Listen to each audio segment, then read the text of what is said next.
চরক ঘুল্লি দেখতে গেছিলাম। দেখুন পিঠের উপরে কিভাবে বসি ফুটিয়ে এরপরে উপরে এই চরকির উপর বেঁধে এরপরে চারপাশে ঘোরাইছে, যাকে বলা হয় চরক ঘুল্লি। তো এটা হচ্ছে আমাদের গ্রামের একটা সংস্কৃতি, মানে আমাদের গ্রামে হয় না, অন্য অন্য গ্রামে হয়। গ্রাম অঞ্চলের এই সংস্কৃতিটা দীর্ঘকাল বহু বছর বছর ধরে চলে আসতেছে, কিন্তু এটা আমার অনেক ভয় লাগে। তো আমরা তিনজনে একটা অটো ঠিক করেছি। অটো ঠিক করে এরপরে আমরা সেই ডুমরাসুর চরক ঘুল্লি হচ্ছে যেখানে সেখানে গেছি। আর আমাদের এলাকার এই পথগুলো অনেকটা সুন্দর, দেখতেই পাচ্ছেন চারপাশে বিল, মাঝখান দিয়ে পথ, সবুজে ঘেরা এই গ্রাম দেখতে অনেক সুন্দর। এটা হচ্ছে বোলতলি ব্রিজ, এই জায়গায় আগে খাওয়া ছিল, এখন ব্রিজ হয়েছে, এজন্য যেতে আসতে খুব সুবিধা হয়েছে আমাদের। তো খালের উপর দিয়ে আমরা বোলতলি ব্রিজটা পার হলাম। আর ব্রিজ পার হওয়ার পরেই বিশ্ব রোড, এখান দিয়ে আর কি হাই রোড যাকে বলে, গাড়ি ঘোড়া চলে। এবং হাই রোডটা অনেক সুন্দর, আগে অনেক খাদ্রবাদ্র গর্তমর্ত ছিল আর কি, কিন্তু এখন আর সেই অবস্থায় নেই। এখন একেবারে ফুল ফ্রেশ, মানে একেবারে টেরও পাবেন না যে গাড়ি চলছে কিনা। এরপরে পৌঁছে গেলাম হচ্ছে জ্ঞানদিয়াসুর বাজার। তো এখান থেকে ভিতরের দিকে যেতে হবে ডুমরাসুরের ওই চরকগুলি দেখতে হলে। এরপরে আমরা পৌঁছে গেলাম পাটকেলবাড়ি বাজার, সেখান থেকে আরও সামনে। জীবনে প্রথমবারের মতো এই ডুমরাসুরের চরকগুলি দেখতে আসছি ভাই। গিয়ে দেখি কি পরিমাণে যে মানুষ, দেখুন এই যে একটা স্কুল, মাঠটা বেশি বড় নয়, ছোট, যে কারণে মানুষজনের চাপ একটু বেশি হয়েছে। এরপরে আমরা আস্তে আস্তে ভিতরে প্রবেশ করলাম।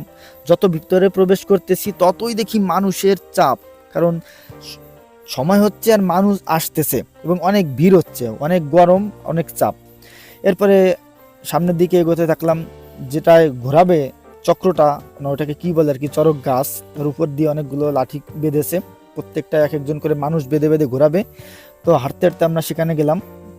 সেখানে গিয়ে দেখলাম আসলে এখানে পরিচিত কয়েকজন মানুষের দেখা পেয়েছি, কয়েকজন আমার ভিডিও দেখে, তারা বললো দাদা আপনার ভিডিও দেখি। এরপরে আমরা এক দোকানে গেলাম কিছু খাওয়ার জন্য। তো ওখানে বললাম কি খাবি, তো ওরা বললো দাদা রসমালাই খাই। এরপরে বললাম রসমালাইয়ের দাম কত, ওরা বললো যে 50 টাকা করে। এরপরে আমরা রসমালাই খেলাম, মোটামুটি আর কি মেলার যে হয় আর কি সেই অবস্থা।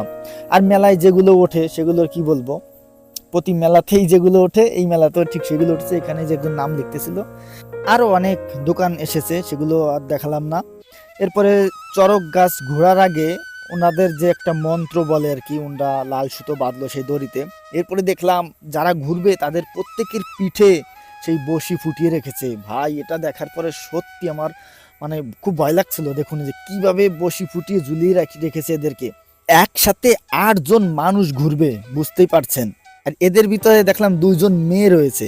ভাই মেয়েদের কি সাহস, তাহলে ভাবেন, 2টো মেয়েও এই সাথে সাথে ঘুরছে। এরপরে ভাই ঘুরলি শুরু হয়ে গেল। দেখুন কিভাবে চরক ঘুরছে, চরক ঘুরছে কই, ঘুরছে মানুষ, মানুষের পিঠে বসি ফুটানো, 2টো করে বসি এক একজনের পিঠে। এবং দেখুন এই যে ওরা ঘুরতেছে, ওরা আবার সে মোবাইল হাতে রাখছে, মানে মোবাইল দিয়ে ওরা ঘুরে ঘুরে ভিডিও করছে। কতটা সাহস ভাই, আমি শুধু কল্পনা করলাম 2টো মেয়ের কি সাহস। একজনের বিয়ে হয়েছে, আরেকজনের বিয়ে হয়েছে কিনা আমি বুঝতে পারলাম না। দেখুন এই যে ঘুরছে, আর মানুষজন ভাই চারপাশে দেখুন কত হাজার হাজার মানুষ, শত শত মানুষ এসেছে এখানে, প্রত্যেকেই ভিডিও করছে, মানে প্রত্যেকে এখন কন্টেন্ট ক্রিয়েটর।